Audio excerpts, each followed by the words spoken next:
grâce infinie qui va sauver un pécheur tel.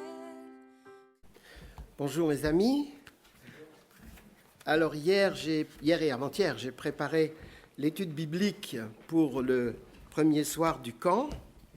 Et puis je me suis dit ce matin, tiens, tu vas remporter la prédication. On ne sait jamais, ils ont peut-être besoin d'un prédicateur par hasard. Et ma femme ne savait rien. Ma femme croyait que je préparais l'étude biblique et je préparais aussi la prédication d'aujourd'hui.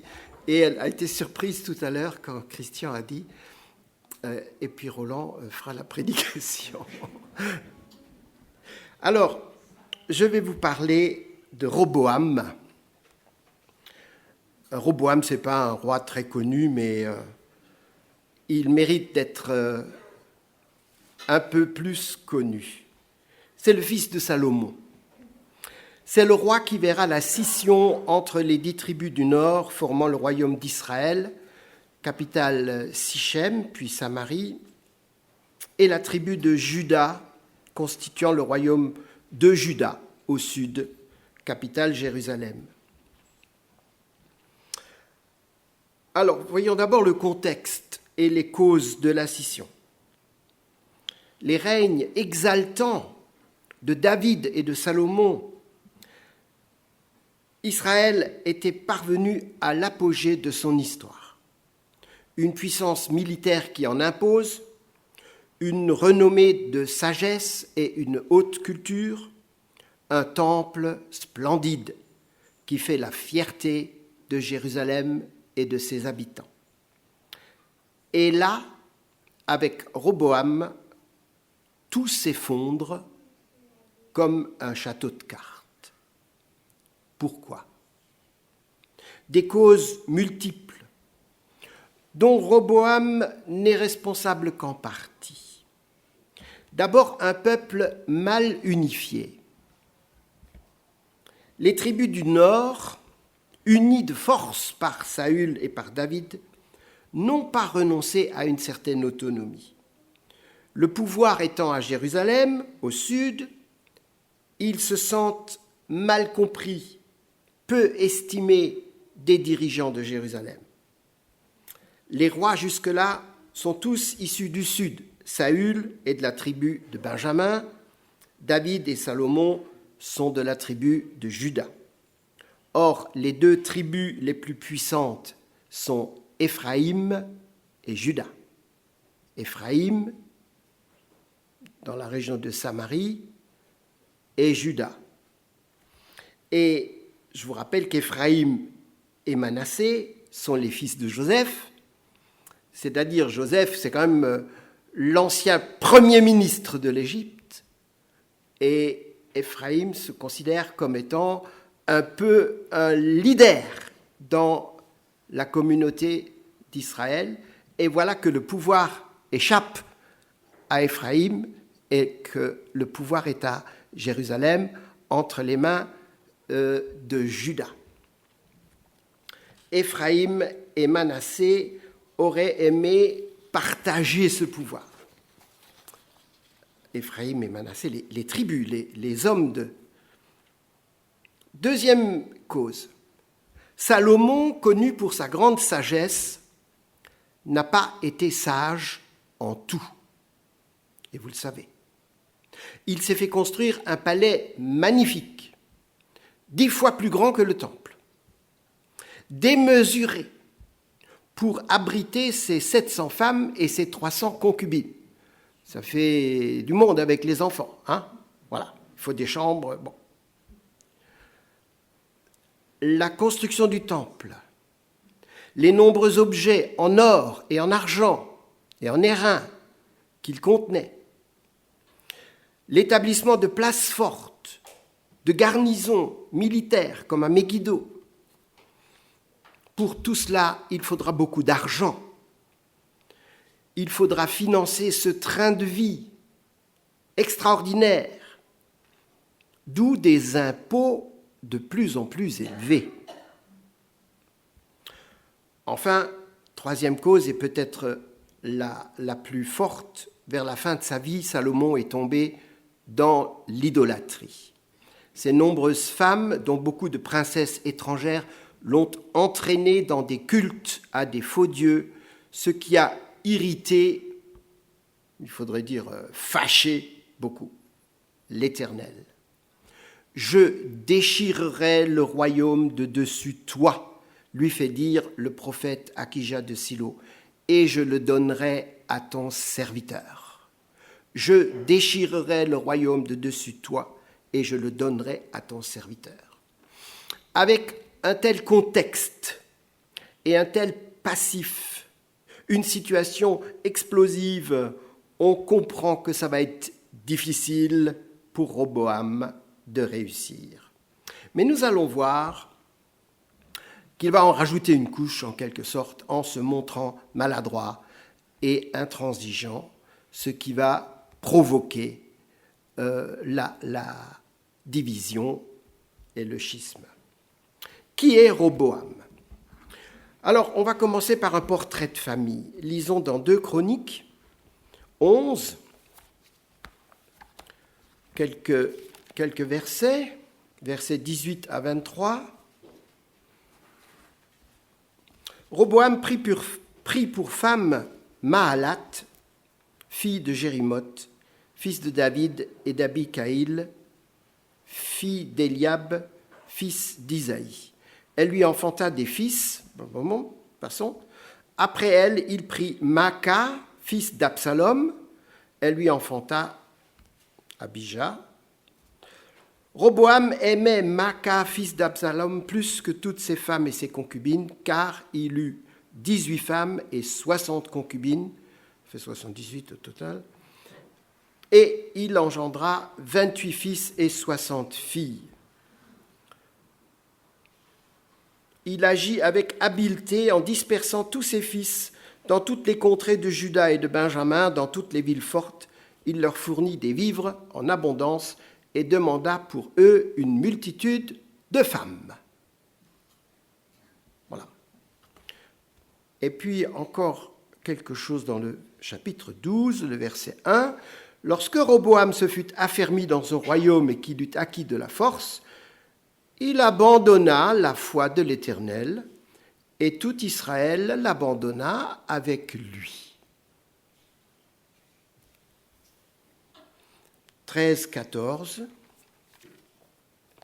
Le roi Roboam s'affermit dans Jérusalem et régna. Il avait 41 ans lorsqu'il devint roi, et il régna 17 ans à Jérusalem, la ville que l'Éternel avait choisie sur toutes les tribus d'Israël pour y mettre son nom.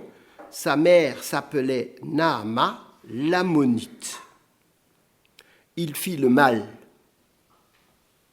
parce qu'il n'appliqua pas son cœur à chercher l'Éternel. Pourquoi avoir choisi un tel personnage ? Il fit le mal parce qu'il n'appliqua pas son cœur à chercher l'Éternel. Ce n'est pas un personnage sympathique, plaît.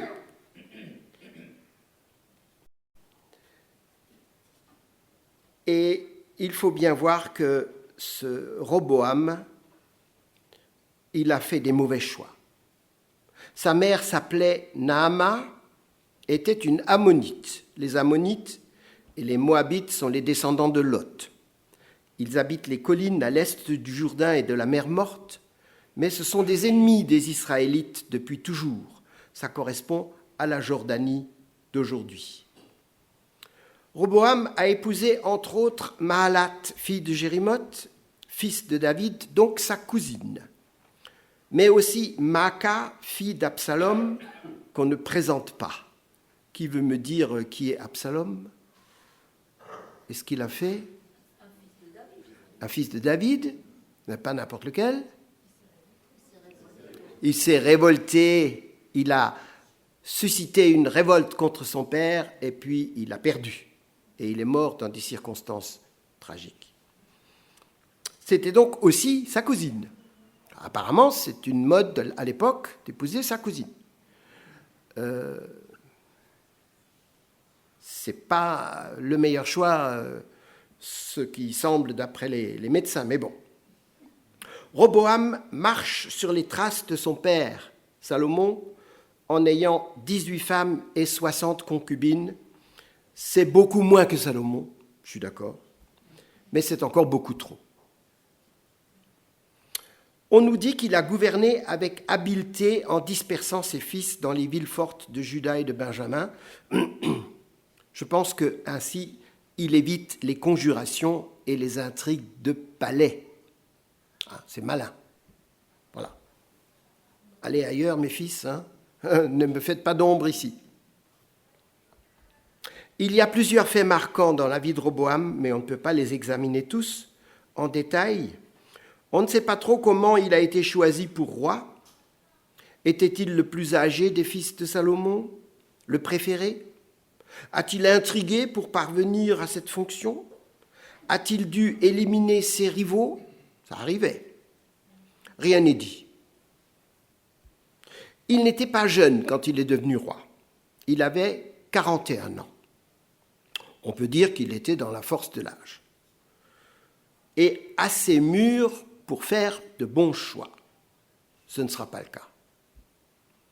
Il a régné de 931 à 913 avant Jésus-Christ, c'est-à-dire donc 18 années, c'était il y a environ 3000 ans.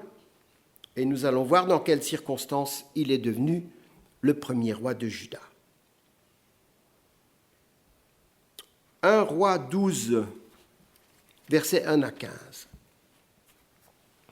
Roboam se rendit à Sichem, car tout Israël était venu à Sichem pour le faire roi. Lorsque Jéroboam, alors il ne faut pas confondre Roboam et Jéroboam. Jéroboam, c'était un serviteur de Salomon qui a été chassé ou qui s'est enfui et qui s'est réfugié en Égypte. Lorsque Jéroboam, fils de Nébat, eut des nouvelles, il était encore en Égypte où il s'était enfui loin du roi Salomon, et c'était en Égypte qu'il demeurait.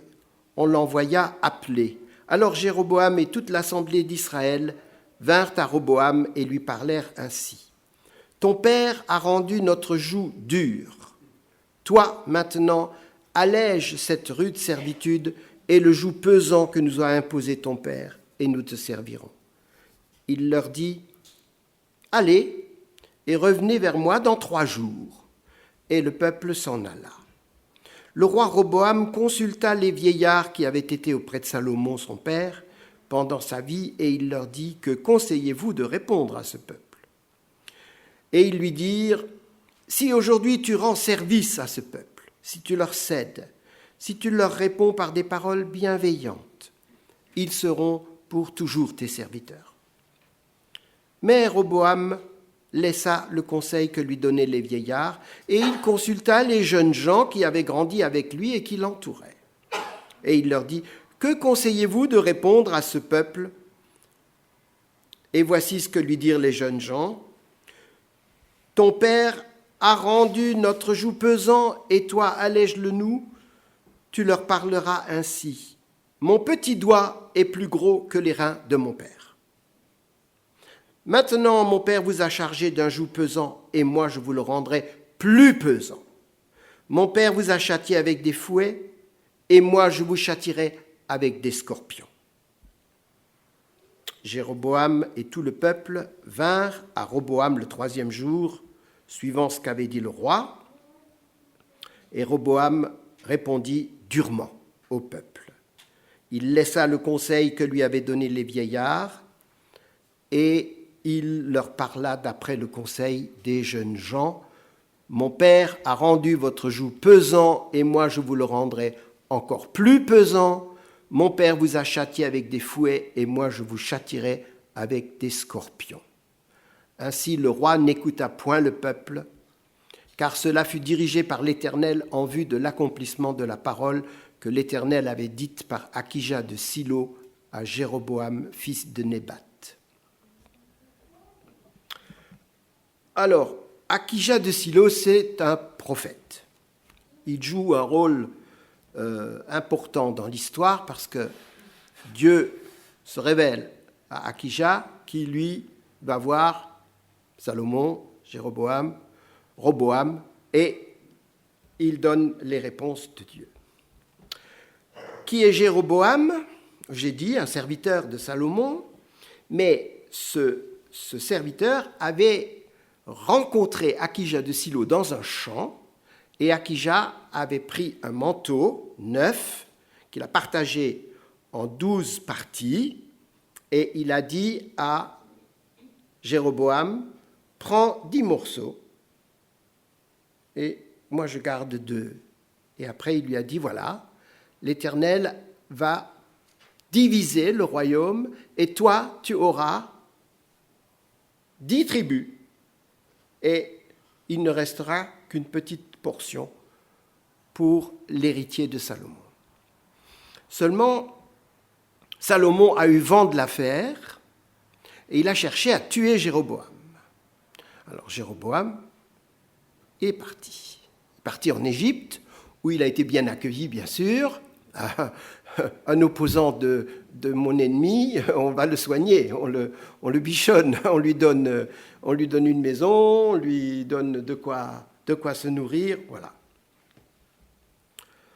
Et il revient, prévenu à la mort de Salomon, il revient et bien sûr il prend la tête d'une délégation pour réclamer moins d'impôts, plus de considération, voilà.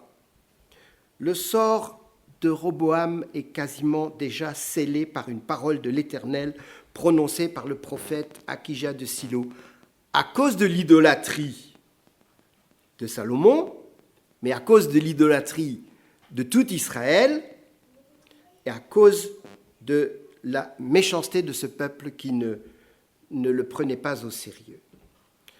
Alors vous me direz, mais Roboam, il a pas de choix, vraiment, il est complètement coincé. Oui, mais Roboam aurait pu, s'il avait été intelligent, il aurait pu influencer l'histoire autrement. C'est toute la question de la prédestination. Dieu sait par avance ce qui va arriver. Et il savait par avance que Roboam réagirait ainsi. Mais n'empêche que Roboam a sa part de responsabilité. Roboam, par sa maladresse, son inexpérience, son orgueil aussi, va provoquer la scission des 10 tribus du Nord. Alors, qu'est-ce qu'on apprend dans ce texte? C'est à Sichem, justement en Éphraïm, dans la partie centrale du pays, dans la tribu d'Éphraïm, que le futur roi doit se rendre pour être proclamé roi sur tout Israël. Une délégation dirigée par Jéroboam, l'ancien opposant à Salomon, demande au nouveau roi des réductions d'impôts. C'est classique. Nouveau président, un nouveau roi, le peuple demande des réductions d'impôts. Que répond Roboam? Je vais réfléchir et consulter. Revenez dans 3 jours. C'est une bonne idée. Et il consulte les anciens ministres de son père et les conseillers qui lui disent de céder, d'alléger, de lâcher du lest, que c'est comme ça qu'on va favoriser les relations. Mais Roboam consulte aussi les jeunes gens, enfin ceux de son âge, ceux qui ont été élevés avec lui, et ceux-là lui disent autre chose. Ne rien céder, se montrer dur, intraitable. Et que décide Roboam? Eh bien, il aurait pu faire le bon choix, il a fait le mauvais choix. Il écoute les conseils des jeunes gens, il n'écouta point le peuple, et il répondit durement. Mon père a été exigeant envers vous, je le serai encore plus. Mon petit doigt est plus gros que les reins de mon père. Orgueil! Et l'orgueil précède la chute. C'est écrit dans les Proverbes de Salomon, justement. Il vous a châtié avec des fouets, je vous châtierai avec des scorpions. Alors il faut comprendre, pas des petites bêtes munies d'un dard, mais il faut comprendre des fouets dont les lanières sont terminées par des pointes en fer. Donc la cruauté. Quelle faute commet Roboam, quelle faute au pluriel, hein, l'orgueil, la dureté, la cruauté, mais surtout un manque évident de psychologie. Lisons la suite de l'histoire, mais nous la connaissons déjà. Lorsque tout Israël vit que le roi ne l'écoutait pas, le peuple répondit au roi, « Quelle part avons-nous avec David ? Nous n'avons point d'héritage avec le fils d'Isaïe. À tes tentes, Israël. Maintenant, pourvois à ta maison, David. » Et Israël s'en alla dans ses tentes. Les enfants d'Israël qui habitaient les villes de Juda furent les seuls sur qui régna Roboam. Alors le roi Roboam envoya Adoram, qui était préposé aux impôts, mais Adoram fut lapidé par tout Israël et il mourut. Et le roi Roboam se hâta de monter dans son char pour s'enfuir à Jérusalem. Et c'est ainsi qu'Israël s'est détaché de la maison de David jusqu'à ce jour. Tout Israël ayant appris que Jéroboam était de retour, ils l'envoyèrent appeler dans l'assemblée et le firent roi sur tout Israël. La tribu de Juda fut la seule qui suivit la maison de David. Roboam, arrivé à Jérusalem, rassembla toute la maison de Juda et de la tribu de Benjamin, parce qu'il y avait une partie de la tribu de Benjamin qui lui est restée fidèle aussi. 180 000 hommes d'élite propres à la guerre pour qu'ils combattent contre la maison d'Israël afin de la ramener sous la domination de Roboam. Mais la parole de Dieu lui fut adressée par Shemaïa, homme de Dieu, donc un autre prophète. Parle à Roboam, fils de Salomon, roi de Juda, et à toute la maison de Juda et de Benjamin et au reste du peuple, et dis-leur, ainsi parle l'Éternel, ne montez point, ne faites pas la guerre à vos frères, les enfants d'Israël, que chacun de vous retourne dans sa maison, car c'est par moi que cette chose est arrivée. Ils obéirent à la parole de l'Éternel, et ils s'en retournèrent selon la parole de l'Éternel. Le peuple mécontent se révolte. Quelle part avons-nous avec David ? Nous n'avons point d'héritage avec le fils d'Isaïe. À tes tentes, Israël. C'est un peu difficile à comprendre, je traduis. Quel intérêt avons-nous à nous soumettre à Roboam, le petit-fils de David de la tribu de Juda ? Aucun. Nous sommes juste bons à payer des impôts, à fournir des corvées et à faire la guerre. Nous ne marchons plus, on s'en va. Alors le roi Roboam envoya Adoram, qui était préposé aux impôts, comme négociateur. Quel drôle de choix. Le peuple réclame des allègements d'impôts et on lui envoie le percepteur. Le malheureux Adoram est lapidé. Et alors Roboam comprend que c'est foutu et il craint pour sa vie, il se hâte de monter sur un char pour s'enfuir à Jérusalem. La tribu de Juda et une partie de la tribu de Benjamin restent fidèles à Roboam. Que veut faire le roi ? Il veut faire la guerre. En a-t-il les moyens ? Sans doute. 180 000 hommes d'élite, ce n'est pas rien. Est-ce un bon plan ? Non. Dieu intervient par son prophète. Ne montez pas à Sichem. Ne faites pas la guerre à vos frères, car c'est par moi que cette chose est arrivée. Roboam devient plus sage sur le tard. Il se dit que si c'est l'Éternel qui a décidé ainsi, il n'a aucune chance de gagner la guerre.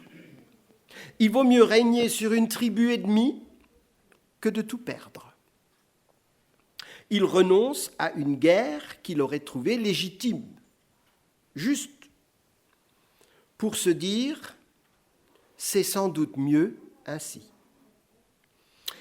On apprend plus par ses échecs que par ses succès. Vous êtes d'accord avec moi ? Roboam, l'orgueilleux, le méprisant, devient plus sage au moins à 2 reprises. Il renonce à une guerre contre les tribus du Nord, qui avaient fait sécession, et un peu plus tard, un passage qu'on ne verra pas, il s'humilie devant Dieu lorsque le pharaon Shishak est aux portes de Jérusalem en disant « L'Éternel est juste. Nous n'avons pas servi l'Éternel, nous avons fait le mal, ce qui nous arrive est juste. » Et du coup, l'Éternel voit sa repentance et il incline le cœur de Shishak à ne pas tout casser. Shishak va prendre tout ce qui a de la valeur, les objets en or et en argent, et il va repartir en Égypte sans faire la guerre, sans détruire la ville, sans tuer les habitants, sans destituer Roboam, qui va rester soumis maintenant à Shishak, le pharaon d'Égypte. Ce qui nous arrive est juste car nous avons péché. Roboam fit ce qui est mal aux yeux de l'Éternel parce qu'il n'appliqua pas son cœur à chercher l'Éternel, mais par 2 fois, il a fait quelque chose de bien. Il a renoncé à une guerre qu'il aurait trouvée justifiée, et quand l'Éternel lui dit « Vous m'avez abandonné, je vous abandonne aussi », il répond « L'Éternel est juste ».